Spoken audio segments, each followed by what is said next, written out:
আসসালামু আলাইকুম। এসকে প্রবাস তথ্য সেন্টার প্রবাসীদের কথা বলে, প্রবাসীদের সাথে চলে। বাংলাদেশের অন্তর্বর্তীকালীন সরকারের প্রধান উপদেষ্টা ডক্টর মোহাম্মদ ইউনূসের সঙ্গে ফোনে কথা বলেছেন মালয়েশিয়া প্রধানমন্ত্রী আনোয়ার ইব্রাহিম। আলাপকালে আনোয়ার ইব্রাহিম বাংলাদেশের শান্তি ও নিরাপত্তা পুনর্গঠনে অন্তর্বর্তী সরকারকে সহযোগিতার কথা জানান। তিনি এক ফেসবুক পোস্টের মাধ্যমে আনোয়ার ইব্রাহিম নিজেই এই তথ্য প্রকাশ করেছেন। তিনি লিখেন, প্রধান উপদেষ্টা হিসেবে সাম্প্রতিক নিয়োগের জন্য পুরানো বন্ধু প্রফেসর মোহাম্মদ ইউনূসকে ব্যক্তিগতভাবে অভিনন্দন জানিয়েছি। তার সাথে মালয়েশিয়ার দীর্ঘদিনের সুসম্পর্ক রয়েছে। তিনি বলেন, মালয়েশিয়া বাংলাদেশের শান্তি ও নিরাপত্তা পুনর্গঠন পুনঃস্থাপনে অন্তর্বর্তী সরকারের সাহায্য সমর্থন করতে প্রস্তুত রয়েছে।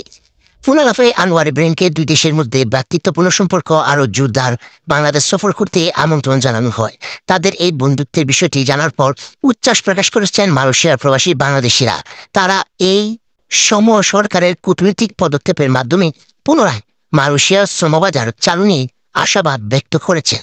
এখন দেখার বিষয়, মালয়েশিয়ার ভিসা নয়, শুধু পুরো বাংলাদেশের বিভিন্ন রাষ্ট্রের ভিসা কার্যক্রম বর্তমানে বন্ধ রয়েছে, বিশেষ করে মালয়েশিয়া এবং আরব আমিরাতের। আশা করা হচ্ছে বর্তমান সরকারের কূটনীতির কারণে হয়তো এই দেশের সাথে বাংলাদেশের ভিসাগুলো চালু হতে পারে। এই ছিল এসকে প্রবাস তথ্য সেন্টারের সর্বশেষ আপডেট। পরবর্তী আপডেট পেতে চাইলে সঙ্গে থাকুন। ধন্যবাদ।